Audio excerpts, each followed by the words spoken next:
Hello, this is James Cook of the University of Maine at Augusta, and I'm sharing this video on Earth Day to talk about victory gardens. Now, back in World War I and World War II, in the United States, there were food shortages. Why? It wasn't any difference in the soil itself.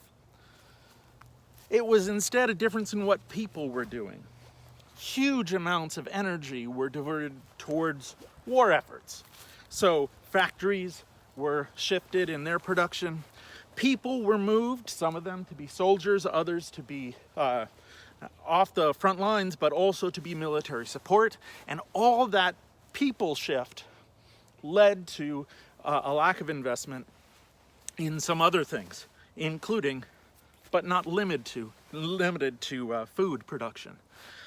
So what did the US government do? It advised Americans to invest in victory gardens. The idea was that if we take a spot of our home, a spot in our yard that is currently just growing grass, and we put some vegetable seeds in it instead, and if everybody does that in every neighborhood and in every town across the country, the agricultural output actually isn't going to sink that far. And all that other effort that would go to large-scale agriculture and is currently being used elsewhere, well, it can be used elsewhere to win the war. So in that sense, planting a garden was a patriotic act because it allowed other resources to be diverted to fighting for success, in that case in war. Here we are in the 21st century and we're facing a different struggle, one in which we have, instead of a military conflict, we have a struggle against a virus and a pandemic that is killing a lot of people. In that struggle, a lot of resources have already been diverted from a whole lot of institutions. A lot of institutions have been shut down. And those institutions are connected in many ways to food. Food production, that involves work. But when social distancing requires that the process of work changes, then food production becomes more expensive. And then there's transportation and distribution of food. There have been stories already of farmers having to plow their fields under because they can't find a way in the current crisis to get their foods from the fields to the market. And so some of the grocery store shortages you've seen are not just due to hoarding, but a little bit, and we may see in the coming months a growing bit due to the problem of our social institutions being diverted and food growing a little more scarce. It's also true that we're in an economic crisis where there are a lot of people who don't have that much money to go on.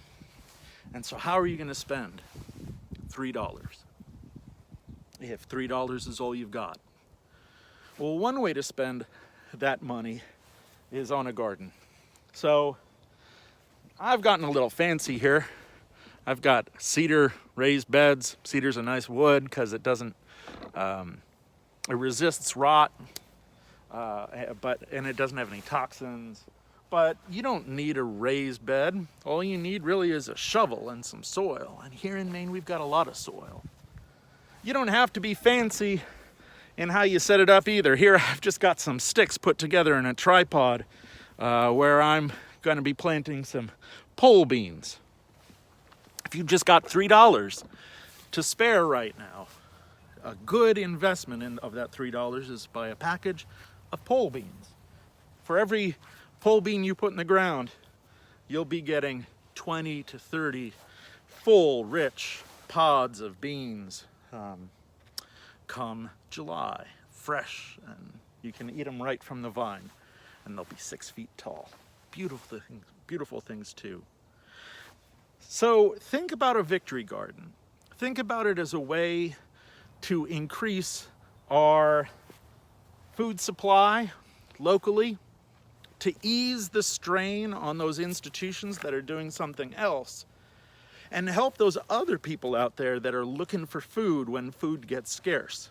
If you can eat a little food from home, then someone else is going to be able to get that food that came from elsewhere. And together, we're all going to be able to make that work.